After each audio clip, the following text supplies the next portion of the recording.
I spent my daughter's college fund on buying a new house after she befriended my cheating ex's mistress and called her mom. Now she's begging me to forgive her. I'm 44 years old and I have an 18-year-old daughter, Mia, who's supposed to start college in a couple of months. I'm currently in the process of divorcing Jonathan, 45, with whom I was married for 20 years. He cheated on me with his secretary, Alicia, 34, and their affair lasted almost a year before he finally confessed to me a couple of months ago. I filed for divorce as soon as he told me and moved out of the house. Since then, I've been living with a friend. I expected Mia to be on my side since it's obvious I'm the victim here, but for some reason, she chose her father's side. A week after the divorce started, I tried to talk to my daughter. She had texted me herself, but didn't even ask where I was. The day Jonathan confessed to cheating, she wasn't home, and I left that same day, so I didn't even get a chance to say goodbye to her. I waited for her to text and ask where I was, but that never happened. After almost a week of waiting, I was the one who texted her first and told her I was leaving her father because of his infidelity. She replied that she already knew, but wasn't too upset because she thought it wasn't her business. That seemed strange to me, and I started thinking I might have made a mistake letting Jonathan talk to her first. That meant he controlled the narrative and could feed her any nonsense about our marriage and our relationship. Then she'd choose his side over mine. I tried multiple times to talk to Mia to tell her my side, but it turned out Jonathan had actually told her the truth, and despite that, she was still on his side. That seemed insane to me, but Mia's still my daughter, and I tried to convince her to talk to me, putting in a lot of effort to spend time with her, despite the divorce and work. She agreed to meet me maybe once in a blue moon, and I tried to make those rare meetings special, but even then she was indifferent and spent the whole time on her phone.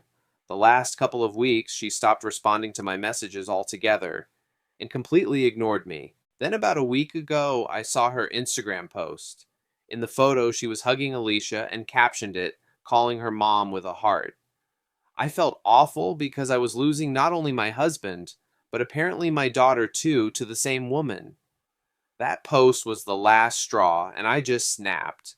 I called Mia, and when she didn't pick up the first time, I lost it a bit and called her 17 more times until she finally answered. She sounded annoyed, but I didn't care at all about her mood. I immediately demanded an explanation for the post and its caption. She said it was none of my business and that I shouldn't be spying on her account, which is total nonsense because her profile is public and I'm subscribed to it because, after all, I'm her biological mother. I told her she was being very cruel siding with Jonathan despite his cheating and now acting like his mistress is her real mom while ignoring me, even though I'm the one who gave birth to her and raised her. Mia said she didn't owe me anything, and if it hurt me so much, she'd just block me so I couldn't see her posts anymore. She said it had already happened, and instead of whining, I should focus on my future like she was doing by building a relationship with her new family. Then she hung up and actually blocked me, and that was a huge blow for me. Mia and I, like any mom and daughter, had conflicts sometimes, but I never would have thought she'd stab me in the back like that. We were pretty close until the last few years when she started gravitating toward Jonathan more than me, but I always believed she loved us equally. That call proved that wasn't true, and it completely crushed me. I think I cried for almost an hour after she hung up and blocked me. I couldn't believe my little girl did that to me. But after I cried it out, I decided I wouldn't let anyone walk all over me anymore. I wasn't going to just sit there and suffer for the rest of my life.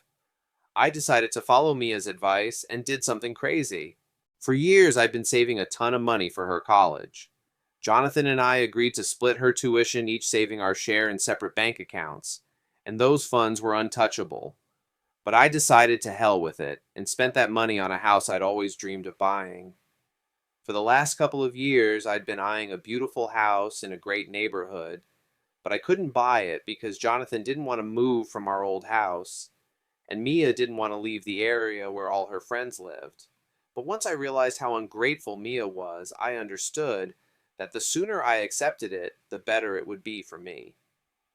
I contacted the real estate agent handling that house and offered them the entire college fund, plus a bit extra from my savings to buy it, and I closed the deal. I'm supposed to move into the house by the end of the month. So I decided to take a picture of it and post it on social media to let everyone know I wasn't sitting at home crying over things beyond my control. I posted the photo on my profile, and apparently one of Jonathan's relatives forwarded it to him. A couple of days ago, he texted me asking how I could afford that house, since the last time we talked about it, it was out of my budget. I didn't care what he thought of me and told him straight that I spent Mia's college fund on the house and didn't regret it one bit. He was furious and started yelling at me, calling me an irresponsible mother and saying I had no right to do that to our daughter. He accused me of being petty and jealous just because Mia gets along with Alicia, and even hinted that I was punishing her for not turning against her father and siding with me. But none of that was true. I did it because I finally felt I had the right to, and I didn't have to keep chasing after my daughter anymore. She has other people looking out for her now, and from her behavior it was clear she preferred those new people over me. So if she doesn't need me, she doesn't need my money either.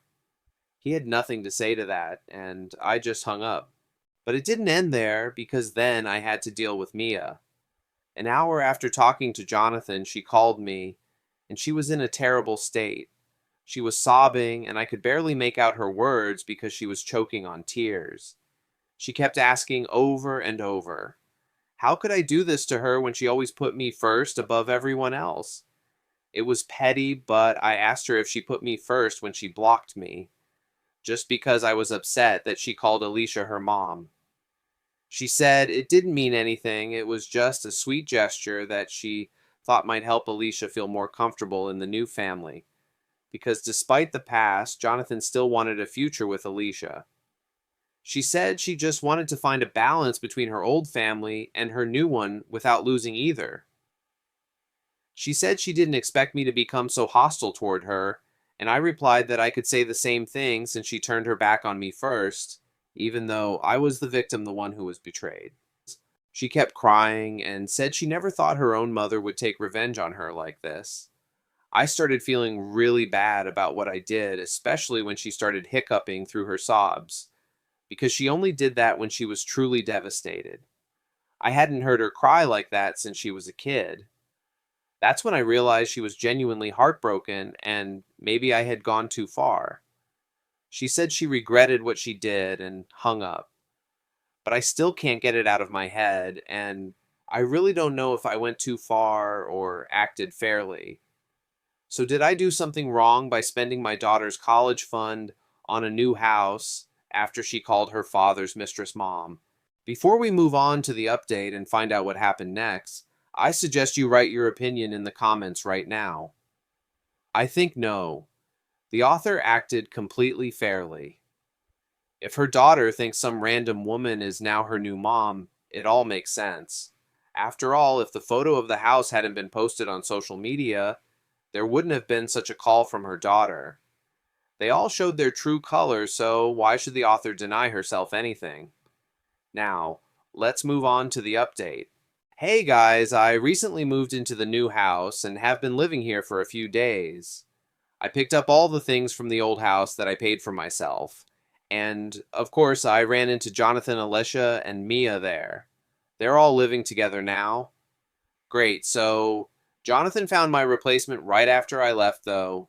To be precise, he found her before I left, which is why the divorce happened. Jonathan and Alicia ignored me the whole time I was there, which didn't feel like punishment because it actually made things easier for me. I calmly gave instructions to the movers and finished much faster than if they'd started a conversation.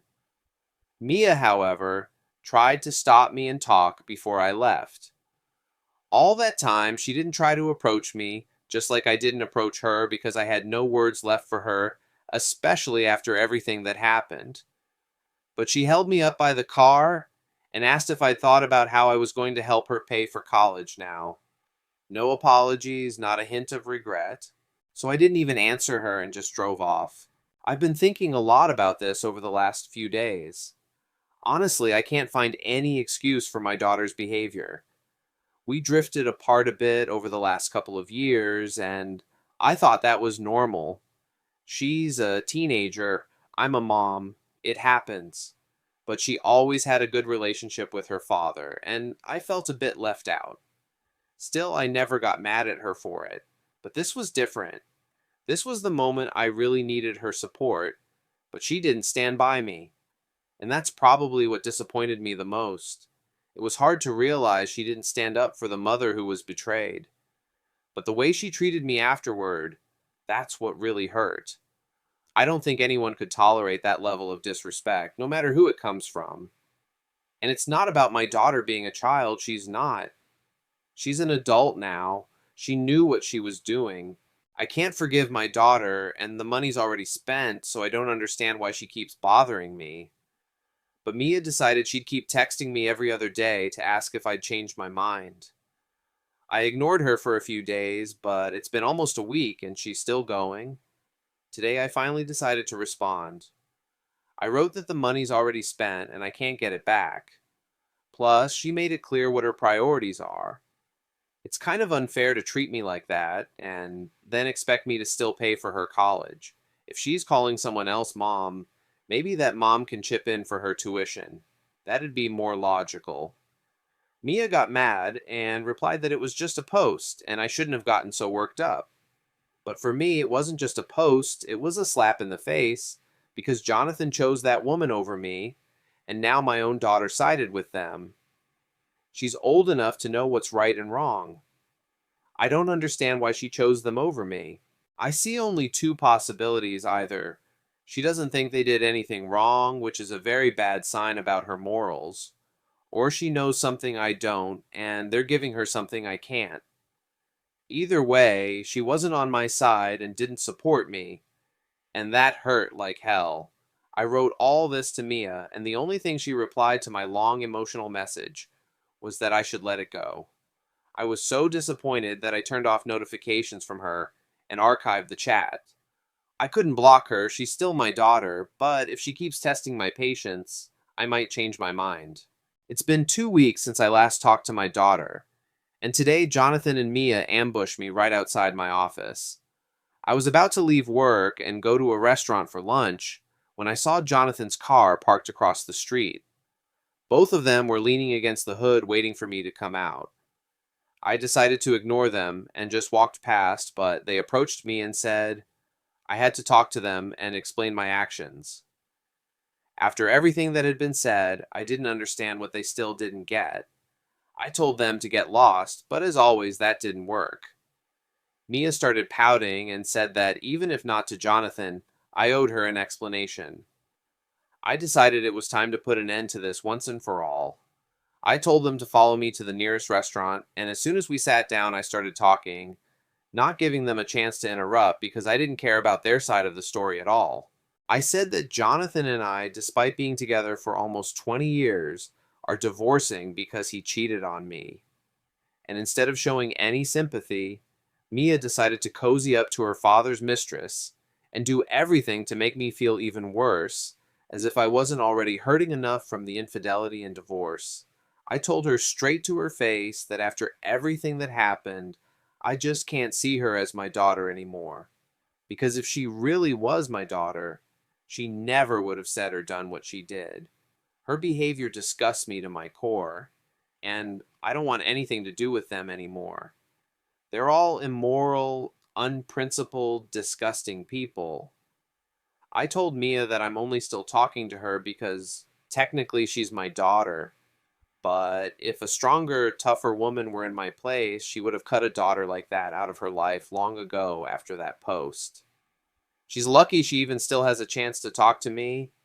Not everyone would give her that chance. When I finished, I saw tears in Mia's eyes and knew she was about to cry, so I quickly grabbed my burrito paid and left. I said a lot, but seeing her cry was still hard. I didn't want to look weak, so I just left without saying another word. Since then, none of them have contacted me, and I highly doubt they will after all this. If they do, they probably won't bring up the college fund again. I think I made it clear it's gone, so they shouldn't have any more questions. In a couple of days, I still have to meet Jonathan to discuss divorce terms, so unfortunately, I'll have to see him. As for what will happen with my relationship with Mia, I don't know, but today she looked genuinely upset.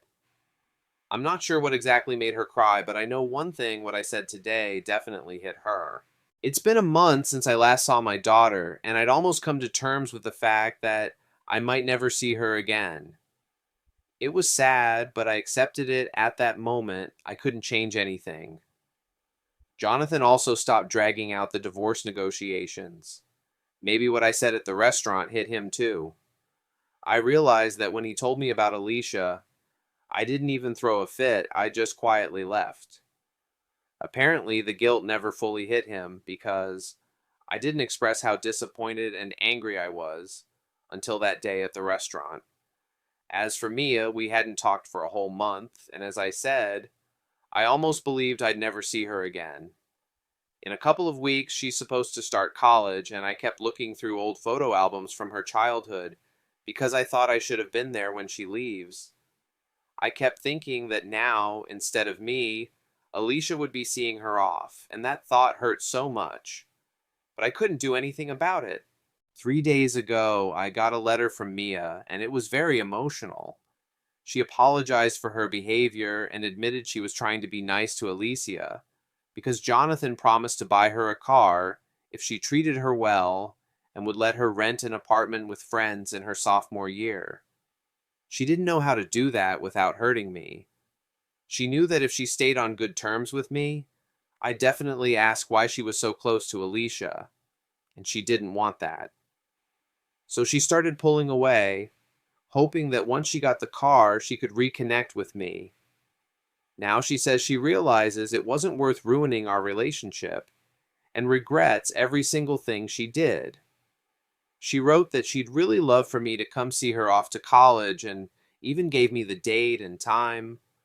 I haven't decided if I'll go because, after all, she hurt me just for a car and to party with friends. I understand why it was important to her I was her age once, but I'd never hurt someone close to me for such a petty reason. She did it consciously for something so trivial, so I'm not sure I'm ready to forgive her so quickly. But at least she apologized, that's something. I haven't responded to her letter yet because I still don't know what to do. It really feels like a car or an apartment isn't a reason to act the way she did. But I miss her terribly. I really want our relationship to be like it was before, or at least try to fix something. Hey guys, huge thanks for following my story and for all the comments and messages. Mia and I have finally started working on our relationship. She's leaving for college in a couple of days, and yesterday I finally responded to her letter.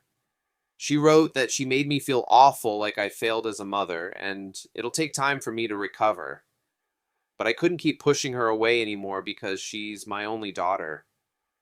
Some might think I'm weak or a pushover, but to me, there's been enough punishment and revenge in our family, and I just can't keep living with so much hatred inside.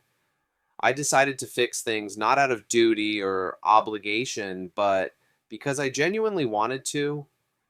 I don't think I could have forgiven her if I weren't her mother, but I am, and maybe just this once I can overlook what she did if she promises never to do it again, to me or anyone else who loves her.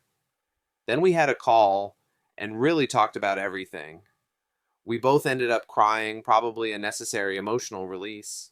Mia promised her behavior would never happen again, and that nothing is more important to her now than rebuilding our connection. We decided to try online therapy. We've been through a lot, and without professional help, it'll be hard to cope. She also asked her father to stay home because she wants me to drive her to campus and help her settle in. This will also give her a chance to spend time with me and talk before she leaves. Jonathan and Alicia were, to put it mildly, disappointed that she didn't want them there at that moment, but Mia was absolutely certain about who she wanted by her side, and I'm glad it was me. I can't say everything's fine now, but with enough time and effort, I think we can rebuild our relationship. I really hope so. Well, that's the end of the story. Write your opinion in the comments. Personally, I haven't changed my mind. I think the author did absolutely everything right here. For example, my parents didn't pay for my education, even though they could have, and we didn't have any conflicts. But since there was such a harsh conflict here, the mother had every right to spend that money. Of course, you could make allowances since it's her daughter, kind of a kid in a way. All young people do dumb things sometimes. Still okay, she messed up, got a lesson, and that's good. If she hadn't learned this lesson, that behavior might have stuck with her in the future. But this way, everything ended well. This kind of lesson will probably be much more useful in her life than a paid education, which in today's world often isn't that significant. Anyway, thanks for watching this video to the end. Write in the comments if you agree with me, or if you have other thoughts on this. Watch our previous video, which you'll see here, subscribe to our channel to see more videos like this, and good luck to you.